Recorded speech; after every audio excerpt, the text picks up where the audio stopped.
With Lucky Land Slots, you can get lucky just about anywhere. This is your captain speaking. We've got clear runway and the weather's fine, but we're just going to circle up here a while and get lucky. No, nothing like that. It's just these cash prizes add up quick. So I suggest you sit back, keep your tray table upright, and start getting lucky.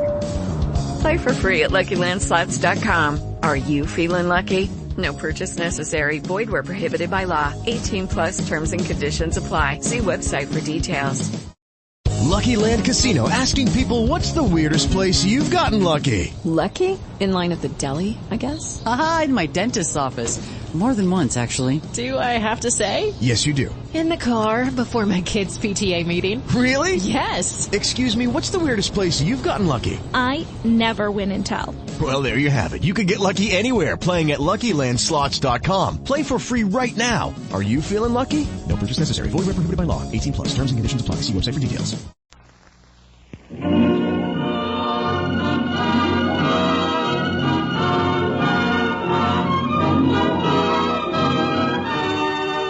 The National Broadcasting Company presents, transcribed, The Magnificent Montague, starring Monty Woolley.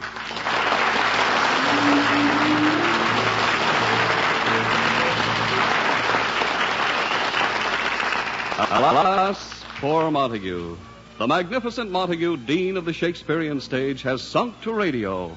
He is Uncle Goodhart, hero of an afternoon program. Magneto, of course. The world of the theater must never know of his downfall. It is morning in the Montague apartment. His wife, Lily, and Agnes, the maid, are awaiting his arrival at the breakfast table. The phone rings.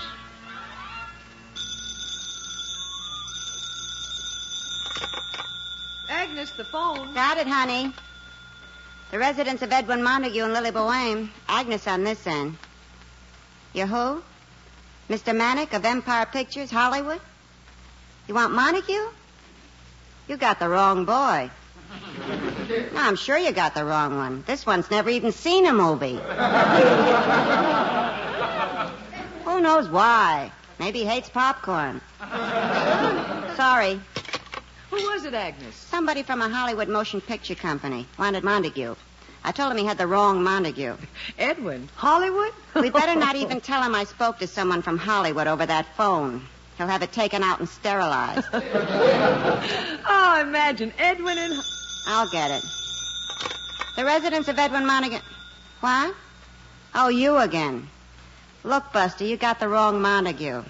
You obviously want one of them Hollywood stars like Montague Clift or Robert Montague. So lay off, huh? Same man? Yeah. Sounded like he was on the make. Kept calling me darling. Why does that only happen to me on the phone? Agnes, you know how those Hollywood people talk. I'll take it this time. Hello? No, I'm Mrs. Montague. But I'm sure you have the wrong Montague. My husband is a famous Shakespearean actor. Well, he hates Hollywood, and after the many public statements he's made concerning movies, I'm sure the feeling is mutual. Now, please stop ringing this number.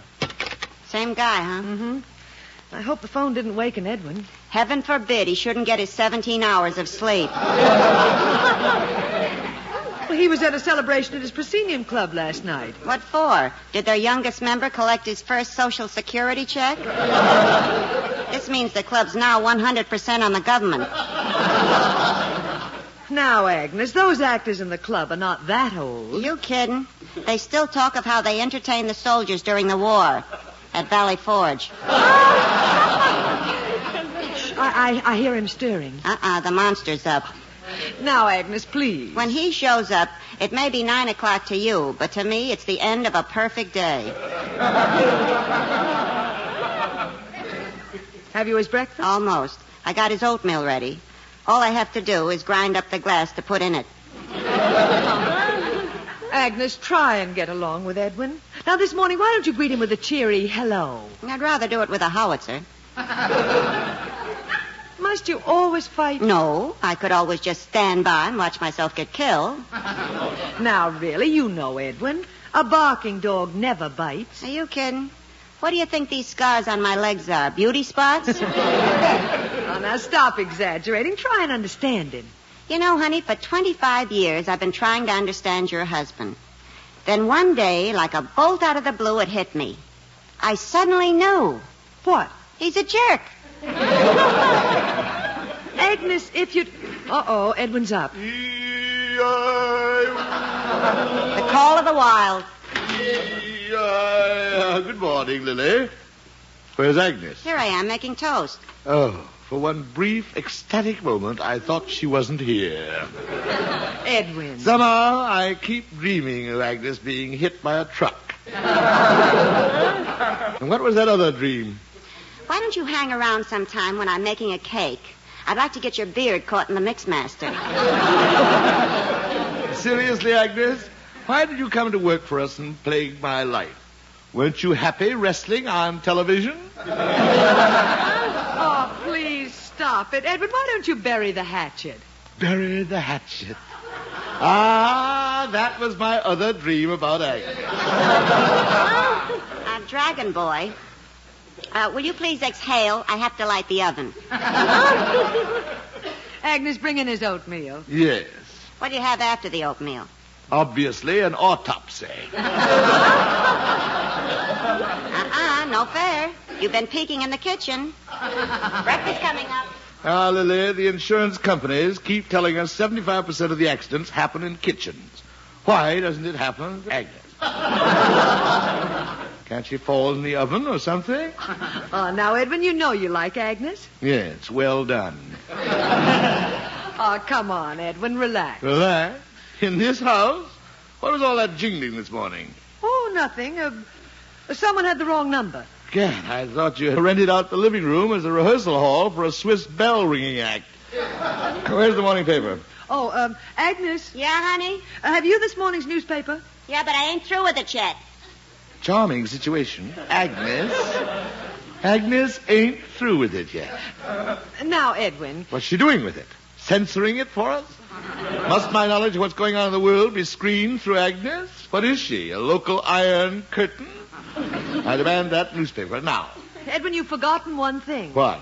It's Agnes's newspaper. Yeah, and I ain't through with it. Here's your mush.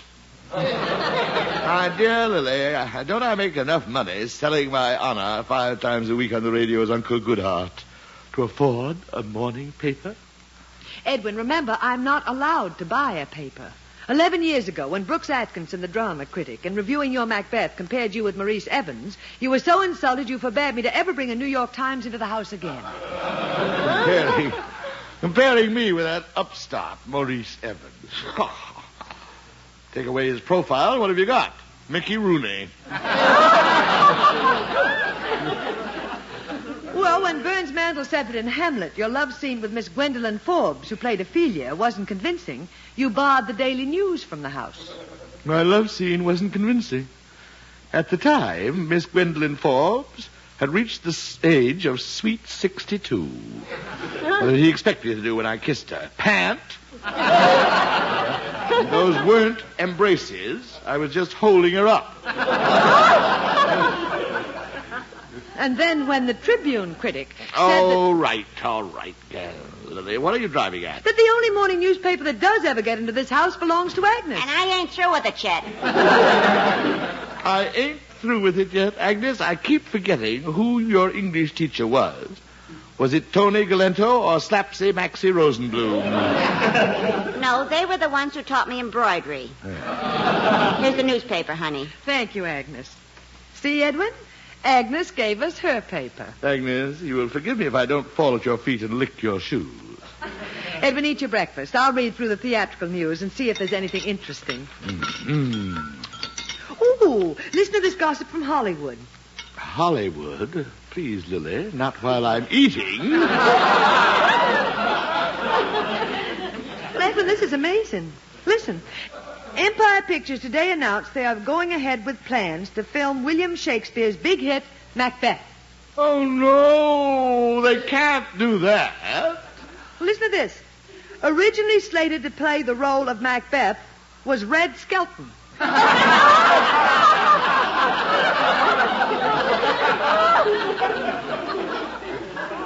Esther Williams is set as Lady Macbeth. Death, where is thy sting? They're doing Macbeth. I can see it now.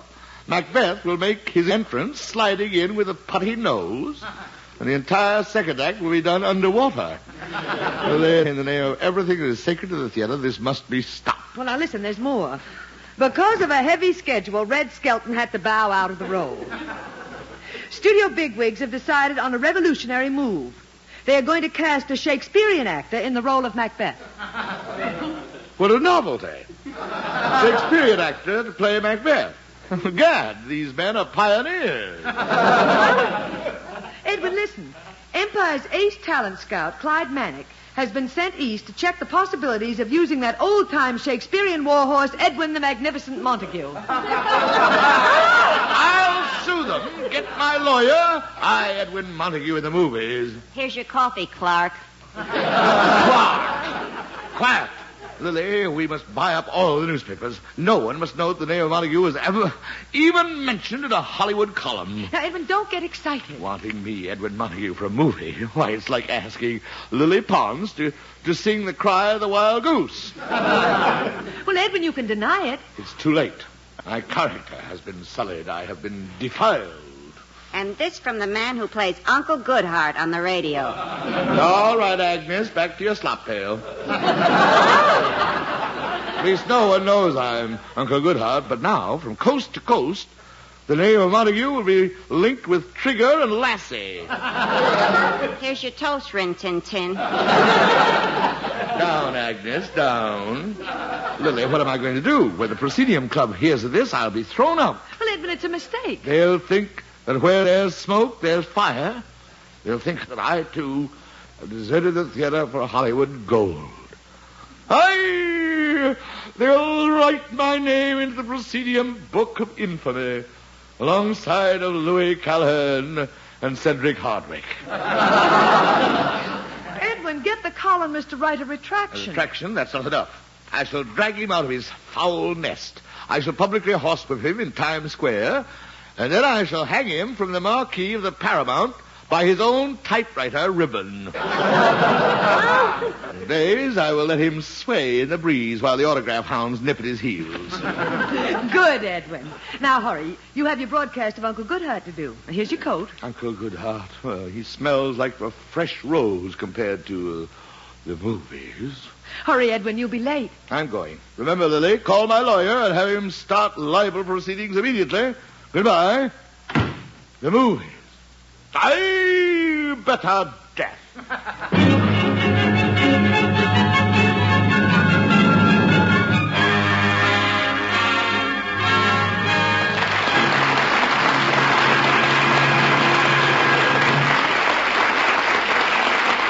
We'll be back with the Magnificent Montague in just a moment.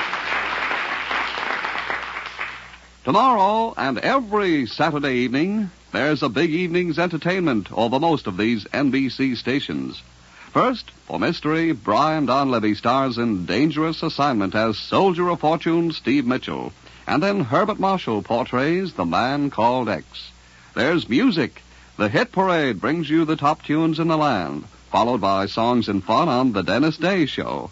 Then Judy Canova gets together with her gang for 30 minutes of Canova-style comedy. And your big evening concludes with Red Foley on Grand Ole Opry on a merry melange of fun and melody in the Western manner. All tomorrow on NBC.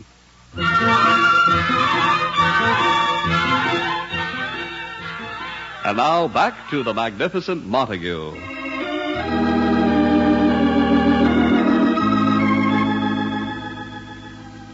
He is in the middle of his Uncle Goodhart radio program.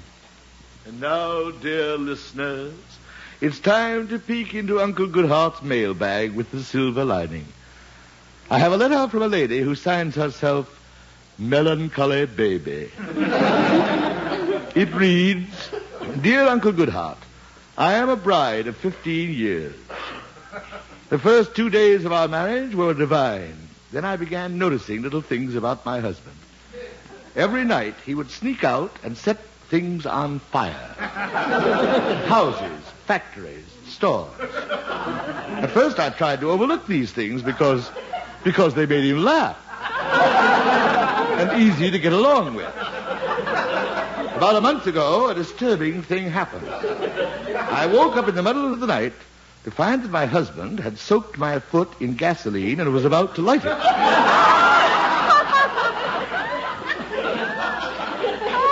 I kidded him out of it. However, now, for some unknown reason, I cannot sleep as well as I used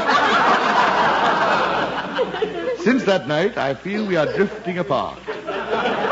Dear Uncle Goodhart, what can I say to my husband to save our marriage? Signed, a melancholy baby. Dear melancholy baby.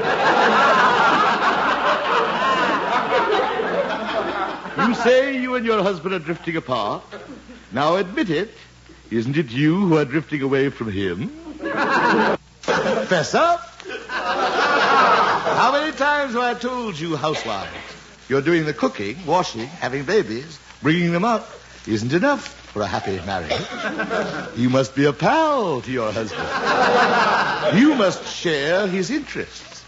And so, melancholy baby, the next time your husband, as you put it, sneaks out to start fires, stop him and say, wait, take me with you. Go along. Let him see you are interested in what he is doing.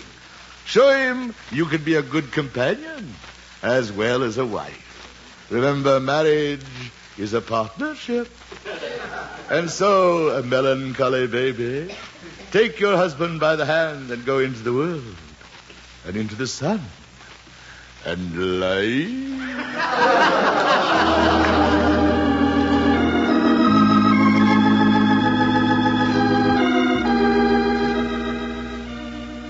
So ends another episode of Uncle Goodhart, brought to you by Shalimar Soap. And now, before we leave you until tomorrow, here is Uncle Goodhart with his thought for the day. When you see a burglar robbing your house, taking the silver left by your pa, as he has one leg out of the window to leave, don't forget to say, ta-ta!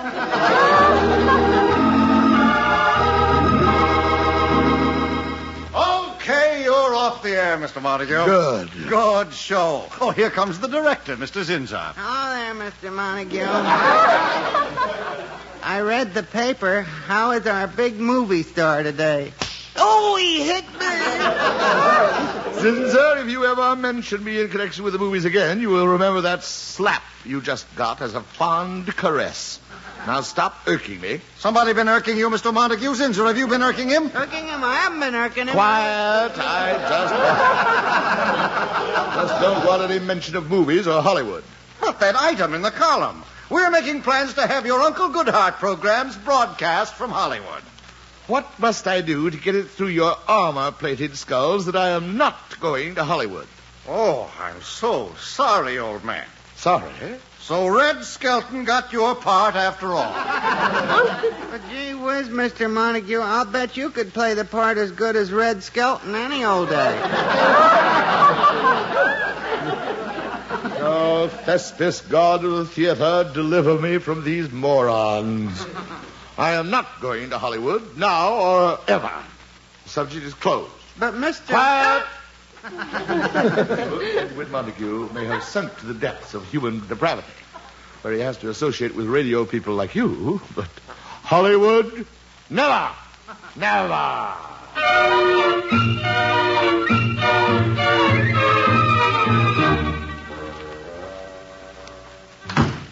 Oh, Edwin, you're back. Hello, Lily. Oh, girls, look, Van Johnson. Oh, Lily, call her off. In the name of heaven, call her off. Agnes, please. Edwin, the place has been a madhouse. Your lawyer says you cannot sue. That guy, Clyde Manick from Hollywood's been calling every minute on the minute. And Edwin Jarvis, president of the Proscenium Club, called. Oh, no, Lily. Did you explain to him? I couldn't. He's coming up to see you. They're throwing me out. Lily, it's the final curtain. Oh, if I could get my hand in it. I'll get the door. It must be Jarvis. Yes? Hello there, darling. Montague here. Yeah? Hello there, Eddie, old boy. I'm Clyde Manick, Empire Pictures. Have a cigar. No, thank you. Oh, of course, the beard. Got to watch out for the fire, huh? excuse me. I've got a pot roast on the fire. My dear Mr. Manick. Oh, come on, Eddie. Let's stop stalling. Sloughing me off on the telephone. I know the bit. The bit? It happens every time. The minute one of you old boys think Hollywood wants you, you play hard to get in order to raise the price. Okay, we'll make you a good deal. Now let's get to business. Yeah? The execs at Empire got big plans for you. Now, we had this play, Macbeth, by William Shakespeare, kicking around the studio for years. The author's dead, you know. Yeah? Yeah. Well, read the play. Looks like nothing on paper, but get this. Can you see it as a musical? Yeah. Of course, we got to rewrite it a little. We do the whole second act underwater. Got to get Esther Williams in a bathing suit, you know. It's not going to be bad for you, huh? Yeah. Well, now, here's what we do for you, Eddie. First, we got to change your name.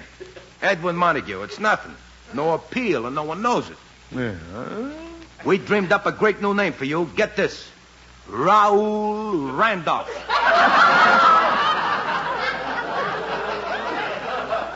Raoul Randolph. Hits you, doesn't it? Kind of sexy, get what I mean? Yeah.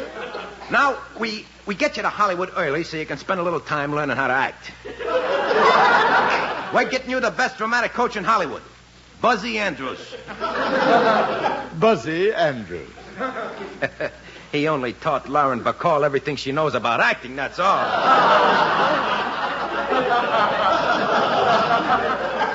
Yeah? I know you look a little old, but we'll jazz you up a little. Put some caps on those teeth, dye your hair a little.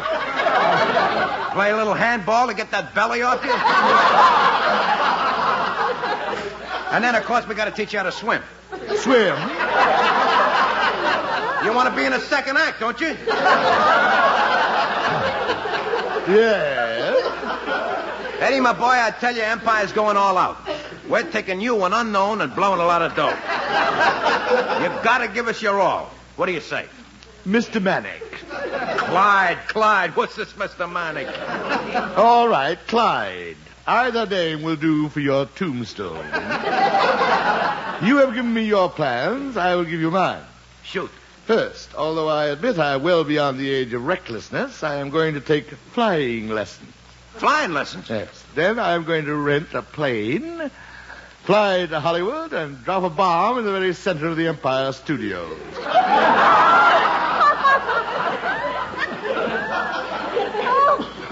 Then I shall circle and strafe any surviving executives who may be crawling out of the rubble. Now, wait, Eddie. Get out of my sight. Okay, if you change your mind... Out! I'm staying at the plaza. Agnes, open the windows. I need clean, fresh air. Okay, Tarzan. Edwin, you were truly magnificent. Lily, I didn't yield. I remained true to the theater. I held the line. Now you'll have to make Jarvis believe that. That's Jarvis. I'll let him in. Lily, you'll have to help me convince him that I had nothing to do with the movie. Here's Jarvis. Jarvis? Montague. But you are not Montague to me. Not Montague? No. You are still Lord Hamlet, as you were in our first play together. I was your father's ghost, remember? Alas, poor ghost. Oh, speak. I am thy father's spirit, doomed to walk the night. List, oh, list, if thou didst ever thy dear father love. Aye, my prophetic soul. It was my uncle who murdered you. Aye, revenge this foul and most unnatural murder. Aye, revenge. Aye, my pot roast is burning. Jarvis, I know what you're going to say. That item about me in that Hollywood column. Montague, the Proscenium Club Board of Directors met in an emergency session. Oh, Jarvis, think of my many years of service. Hear my side. I had nothing to do with it. I turned it down. I threw them out. Montague, you didn't. Right out of the door. Oh, Montague, it was decided you must do that motion picture of Macbeth. I what? Montague, you are our most trusted soldier in the fight to keep the theater of Shakespeare alive. Only you can keep them from destroying the great work, Macbeth. Jarvis, the movies. Never. Montague, think of Macbeth in the hands of Red Skelton. Oh, but Jarvis, you are sending me to Hollywood. Repulsive as it must be to any true actor, it is your mission, Montague. No. Go, Montague. Go, gallant warrior. Go into that land of the Lotus Eaters. Place before the cameras of those infidels a great Macbeth, as only the magnificent Montague can do. But Jarvis... Go west, Montague. Go west. Wrest the honor of the immortal bard from the hands of the Philistines. Edwin Montague as Macbeth. You remember it well, Montague. You remember it well. The battle scene. Aye, it is Macbeth. Hold on to your hats, kids. Here we go again. My voice is in my sword. Accursed be that tongue that tells me so. Then yield thee, I will not yield to kiss the ground before young Malcolm's feet. And be baited with the rabble's curse, I throw my warlike shield. Lay on, Macduff. Wonderful, Edwin, wonderful. Montague, that is the way the world must know Macbeth. Go to Hollywood, not as an actor, but as the voice of culture who saved the memory of Shakespeare. I will go. Edwin, you mean we're going to Hollywood? Hot diggity dog. Gregory Peck, here comes your Agnes. Agnes, quiet. Lily, telephone Mr. Manick at the plaza. Yes, Edwin. Montague, the world will long remember this sacrifice. Thank you, good friend. Mr. Manick, one moment, please. Here's the phone, Edwin. Is this a dagger which I see before me? The handle taught my hand. Edwin, tell him. Mr. Manick, this is Raoul.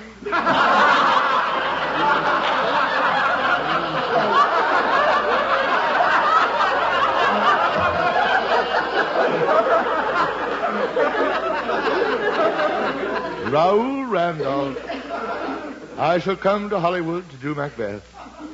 Thank you. We will be at the railroad station tomorrow. Courage, Montague. The deed is done. So ends a gallant name on the sharp sword of treachery. Pack our bags, Lily. Yes, Edwin.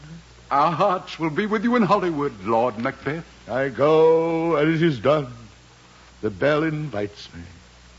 Hear it not, Duncan, for it is a knell that summons thee to heaven or to hell. Coming next week to your neighborhood theater. Good night, dear Jarvis. Good night, sweet prince. Oh. Hollywood. Hollywood, Lily. Oh, no. Oh, no.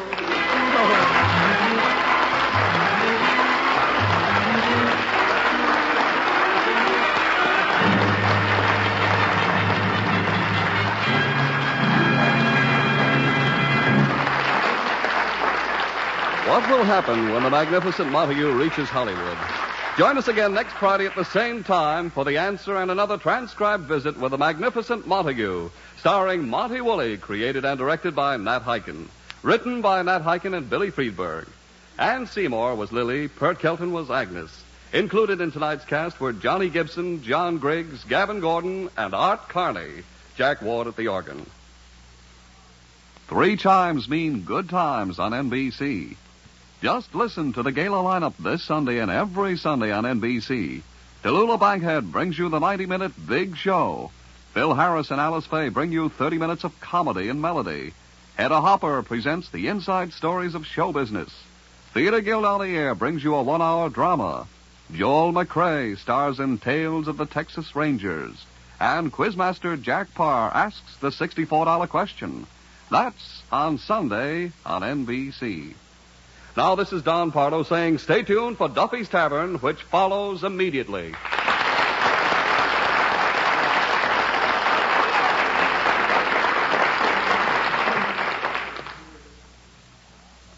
Now spend a pleasant interval at Duffy's Tavern next on NBC.